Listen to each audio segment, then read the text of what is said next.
May 1565.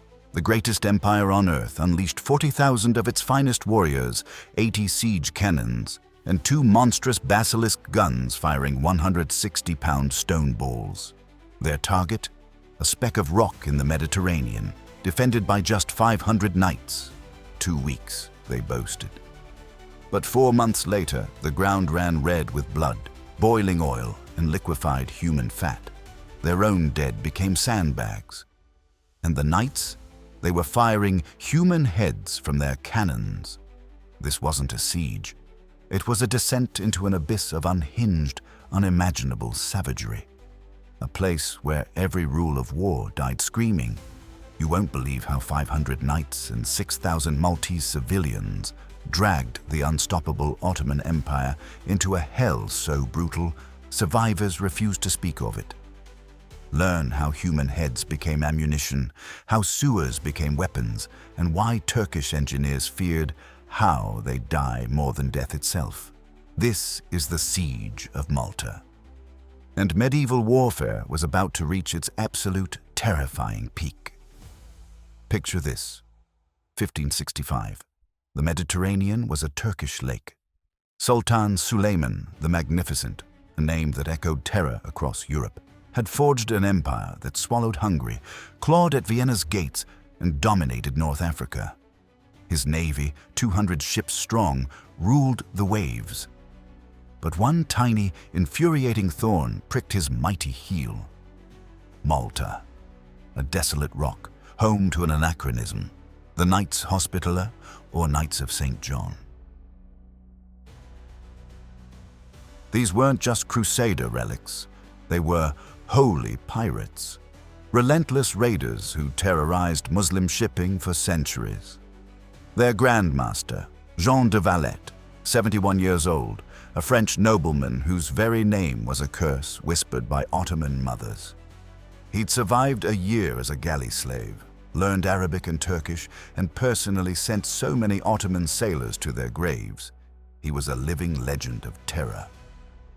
Now, facing Suleiman's wrath, Valette commanded a mere 500 knights and perhaps 6,000 Maltese militia. Engineers swore their 3 forts couldn't last a week. Against them came Mustafa Pasha, a seasoned conqueror, and Admiral Piali Pasha. Their force, 40,000 men, including 6,000 janissaries, the Sultan's elite fanatical killing machines, honed from childhood into perfect instruments of death.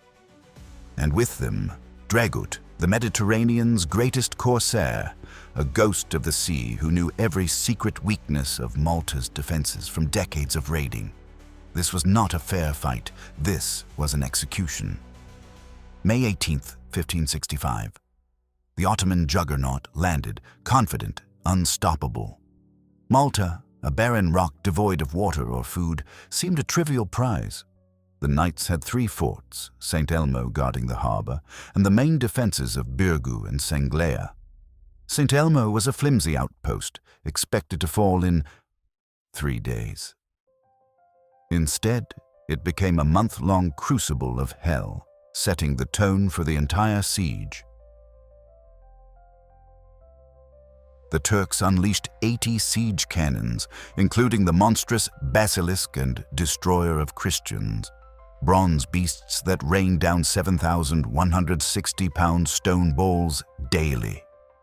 The fort's walls began to crumble into dust, but at night, the knights didn't rest. Under the cloak of darkness, they crept out, gathered the enemy's own cannonballs, heated them white-hot in roaring furnaces, and fired them back, turning Ottoman tents and powder stores into instant, exploding infernos. When the walls began to gape with monstrous breaches, the knights did something truly demented. They killed Turkish prisoners, drained their blood, and mixed it with clay and limestone to forge a grotesque, rapidly hardening concrete. When prisoners ran out, they used their own dead, stuffing bodies into breaches, covering them with earth and rock. The Turks were literally assaulting fortifications built from human corpses. Imagine the horror, the stench, the utter depravity. But the true savagery, a secret weapon, Greek fire, Not just the ancient napalm, but a version horrifically enhanced with human fat rendered from dead Turks.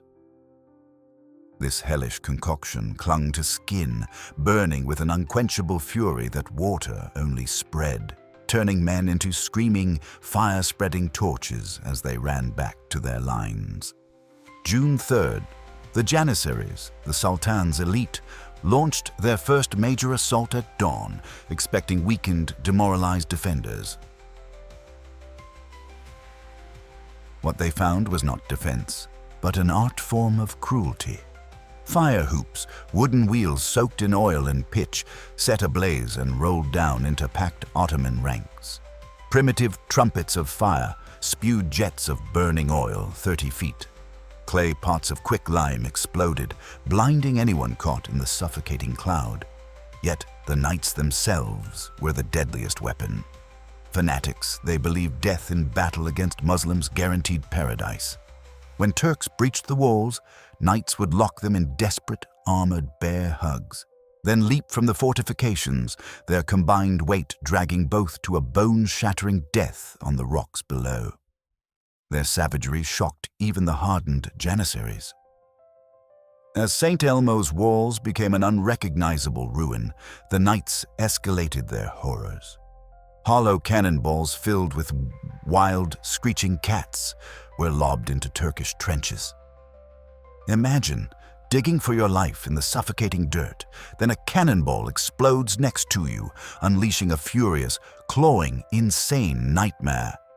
Cannons became giant shotguns, loaded with chains, nails, and broken glass, tearing men apart. But when metal ran short, they found a new, sickening ammunition. Human heads. Not skulls, but fresh, dripping heads. A Turkish soldier fell. Immediately decapitate him. Load his head into a cannon. Fire it back. The psychological impact was devastating.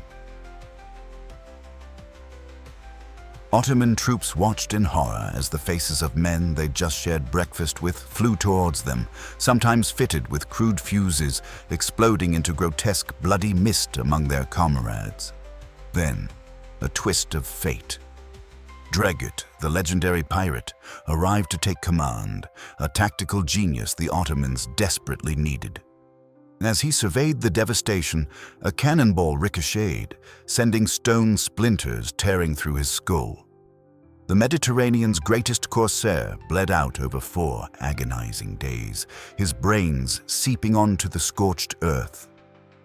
The Turks desperately hid his death to prevent a morale collapse, but the desperate, panicked movements in their ranks betrayed the truth. The knights knew. When St. Elmo finally fell on June 23rd, it was a Pyrrhic victory of unimaginable cost. The Turks had paid a horrifying price. 8,000 men, including half their elite Janissaries, were dead. They found 500 Christian bodies, but only 9 knights alive, all too broken, too utterly mangled to survive the day. Mustafa Pasha stared at the carnage, a chilling, terrifying realization dawning.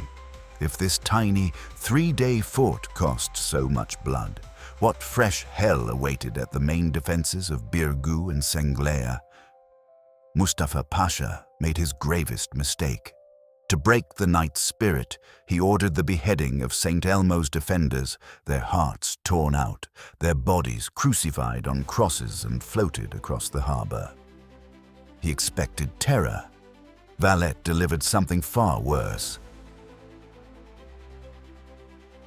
Every single Turkish prisoner in Birgu, hundreds of them, was immediately decapitated. Valette had their heads loaded into cannons, fired back at Ottoman lines. But one head was reserved for special treatment, the Turkish commander's own lieutenant. It was launched from the largest cannon directly into the Ottoman command tent during a staff meeting. It landed on their planning table, its dead eyes staring accusingly at men who'd known him. The siege of Birgu and Senglea became a horrifying contest in creative brutality. The Turks launched a massive siege tower from the sea. The knights waited until it teemed with troops, then unleashed chain shot, shearing its supports, sending hundreds plunging to a watery grave. Turkish swimmers attempted to place explosives. The knights poured oil on the water and set the sea itself on fire. Malta's sewers became weapons, human waste, rotting animals, diseased corpses, all channeled into cauldrons, heated to boiling. This toxic, bubbling soup was then dumped on climbing Ottoman troops. Men struck by it didn't just die. They contracted infections that ripped through the camps. Dysentery and typhoid claimed as many Turkish lives as the sword. July. A massive mine ripped open Birgu's walls, bringing down an entire section. Thousands of Turks surged through the breach. Then, a living ghost, 71-year-old Valet himself, grabbed a pike and led the counter-charge. The sight ignited a berserker fury among his men.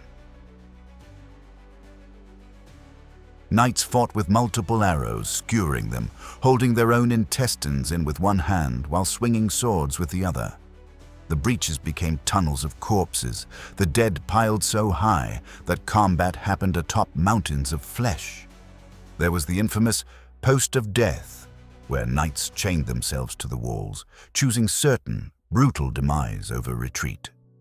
Turks had to literally dismember chained bodies to advance. The relentless summer heat turned everything into an open-air abattoir. Bodies piled unburied, bloating under the sun. Clouds of flies swarmed so thick they blurred vision. The stench was so overwhelming that men vomited inside their helmets while fighting. Both sides were fighting in air literally toxic with decomposing flesh. Water supplies, contaminated with blood and corpses, meant wine was the only drink, a desperate measure against certain death from disease. By August, all pretense of civilized warfare vanished. Knights catapulted plague-infected corpses into Turkish camps, a medieval form of biological terror. Turks retaliated with severed heads, sometimes etched with grim, mocking messages carved into the skulls. Soldiers weren't just killed. They were creatively mutilated as psychological warfare. Bodies arranged in obscene positions, faces skinned and stretched on shields, genitals cut off and stuffed into mouths. New weapons of suffering emerged from the twisted minds of the defenders, hollow pikes that injected boiling oil directly into wounds, ensuring prolonged agony. Barbed arrows designed to tear out intestines upon removal. Clay pots filled with scorpions and venomous snakes, sealed until combat, then shattered among enemy ranks. Imagine fighting for your life, then suddenly dozens of venomous creatures are crawling up your legs. Maltese civilians, pushed to the brink, matched the knights' savagery. Women feigned surrender, luring Turks into deadly ambushes where children, armed with knives, would hamstring them, allowing the women to beat them to death with rocks. Old men, too frail to fight, threw themselves on Turkish swords to impede advances with their own bodies. Priests blessed weapons dipped in excrement to guarantee infected, agonizing wounds. Katerina, a Maltese woman, became legend. When Turks finally planted their banner on a section of wall, she hurled her own infant child at the Turkish standard-bearer, the baby's body knocking him off the wall. Then, she grabbed the banner herself and leapt off the wall with it, choosing death over the enemy flag flying over Malta. The knights made her a folk hero, naming a bastion after her. The psychological torment escalated.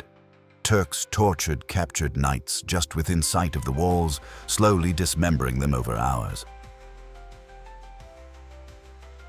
Valet responded by doing the same to Turkish officers, using medical knowledge to keep them alive and conscious longer.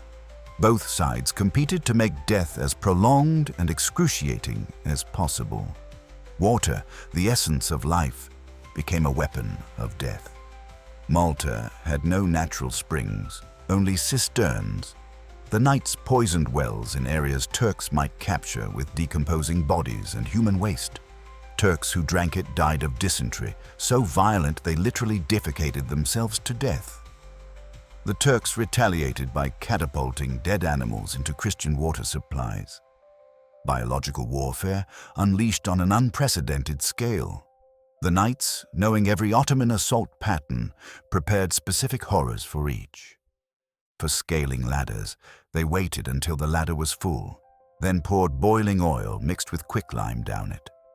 The lime blinded climbers while the oil burned them, causing mass falls.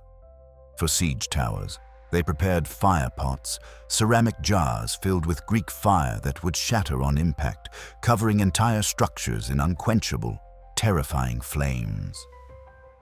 August 7th, the greatest, most desperate assault yet. Turks attacked simultaneously by land and sea, a final all-or-nothing push. 9 hours of unadulterated hell. Turkish standards were planted on Birgu's walls. Victory seemed assured. Then Valet played his final, terrifying card. He unleashed the galley slaves. 500 desperate criminals, promised freedom, surged into the fray with the fury of men with nothing left to lose. The massacre was absolute. Turks, over the walls, were shoved back onto their own climbing comrades.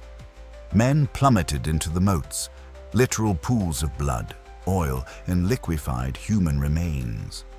To fall in was to drown in gore. Ottoman officers reported men refusing to advance, not from fear, but because the carpet of bodies was too unstable to walk on. But here's the detail that shatters comprehension. Amidst the worst fighting, exhaustion was so profound that combat would spontaneously stop. Knights and Turks, utterly spent, would sit among the corpses, sharing water before rising to resume the slaughter. They fought in shifts, not by strategy, but because the human body simply could not sustain such unending violence. Ottoman supplies dwindled. Dysentery and typhoid claimed hundreds daily. Turkish soldiers began refusing orders, not from fear of dying, but from terror of how the knights would kill them. Morale shattered as rumors spread. The knights were cannibals, eating Turkish hearts for strength. False, yes. But after 4 months of unimaginable savagery, the troops believed them capable of anything. September 8th, Spanish reinforcements finally arrived. A mere 600 men, but the Turks, broken and exhausted, believed them to be thousands. Mustafa Pasha, utterly defeated, ordered the retreat. The Ottoman Empire's grandest military expedition had been broken, not by an army, but by 500 knights and a tiny, blood-soaked island. They left behind 30,000 dead. The knights had lost 250 of their 500 brothers and most Maltese defenders, but they had held. The aftermath was apocalyptic. Malta was a lunar landscape of craters, shattered ruins, and countless corpses. Cleanup took months. Bodies were so numerous, their pyres burned so hot, their smoke could be seen from Sicily, a grim beacon of a nightmare. The island's soil, poisoned by blood and human remains, refused to yield crops for years. To this day, archaeologists unearth cannonballs fused with human bone in its ancient walls. Suleiman the Magnificent, consumed by rage, immediately planned an even larger invasion for the next year. But death claimed him first. The Ottomans never returned. 500 knights had shattered the empire's relentless westward expansion. Malta became a terrifying symbol. If this tiny rock could withstand 40,000, perhaps the invincible empire was not so invincible after all. The knights rebuilt Valletta, a new capital named after their Grand Master, designed as an impregnable fortress. Every street, every building, a kill zone. They prepared for the next siege, fortifying relentlessly. It never came. The Ottomans had learned a bitter truth. Some victories cost more than any defeat. Malta's veterans were broken men, living ghosts. Turkish survivors refused to speak of the horrors they had witnessed, their minds scarred beyond repair. Knights were regarded with awe, bordering on fear. They'd endured 4 months of combat so intense, so utterly soul-destroying, that normal warfare felt like child's play afterward. Many never fought again, not from physical wounds, but from a profound combat exhaustion, a moral injury that no one had seen before. The siege fundamentally changed warfare. Biological weapons, psychological torture, deliberate savagery, these became the chilling Malta model, studied in military academies. What happens when all restraint, all humanity, is abandoned? The stark conclusion. Such mutual destruction was so catastrophic, it must never be repeated. Yet Malta's true legacy was psychological. An unstoppable empire, halted by 500 men, a testament to determination, to savagery over strength, to a small force willing to do anything to win. It was a lesson that echoed through history, from the American Revolution to Vietnam to Afghanistan. Sometimes, the side willing to be more brutal wins, regardless of numbers. The Knights of Malta, champions of chivalry, had turned their island into an abattoir, using human bodies as building blocks, heads as ammunition, and the basic human need for water as poison. They violated every principle they supposedly stood for, and they won. The Ottoman Empire's greatest defeat came not from a massive army, but from 500 men who decided they'd rather turn their island into hell on earth than surrender. Today, Malta's fortifications still stand, silent witnesses. Cannonballs remain embedded, some still cradling fragments of human bone.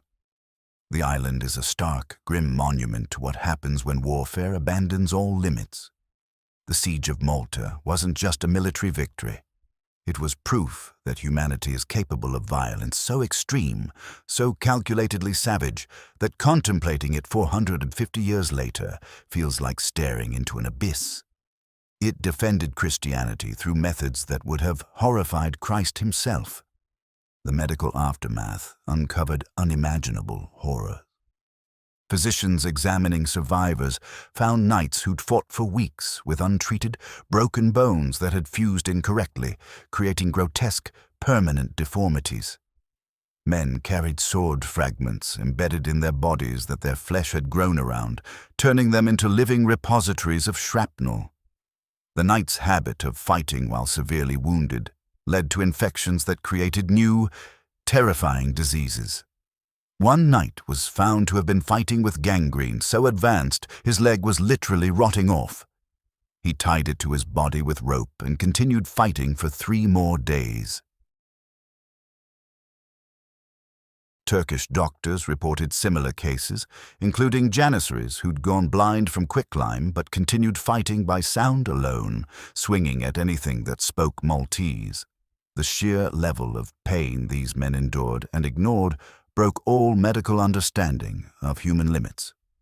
The economic cost was staggering, far beyond mere numbers. The Ottoman Empire had spent the equivalent of 3 years of imperial revenue on the siege. They'd lost their best engineers, their elite janissaries, and, most importantly, their reputation for invincibility. Christian slaves across the Mediterranean began revolting, believing if Malta could resist, so could they. The loss of 200 experienced naval captains crippled Ottoman naval power for a generation. Venice and Spain, emboldened by Ottoman weakness, became more aggressive in their Mediterranean policies. The failed siege triggered an economic cascade. Ottoman war bonds defaulted, causing financial crisis in Constantinople. The resources squandered at Malta could have conquered most of Italy. Instead, 40,000 men and millions in gold purchased nothing but 30,000 graves on a rocky island. Perhaps the most disturbing legacy was the normalization of extreme violence among the survivors. Knights who returned to Europe brought Malta's methods with them. The use of human remains as psychological weapons spread to other conflicts. The 30 Years' War saw commanders who'd studied Malta's siege employing similar tactics: heads as ammunition, bodies as building materials, biological warfare through contaminated water. Military manuals began including sections on Malta model tactics, methods once considered too extreme for normal warfare, but now acceptable in desperate defense. The Knights had proven that any atrocity could be justified by calling it survival. European warfare became notably more brutal after 1565, as if Malta had given explicit permission for savagery that had previously been unthinkable. The siege didn't just save Malta, it infected European warfare with a new, terrifying level of acceptable brutality. But here's the ultimate, soul-crushing irony that haunted both sides. The extreme violence had been unnecessary. Later, Ottoman documents revealed Suleiman had already decided to recall the fleet if Malta hadn't fallen by September, fearing the approaching winter storms.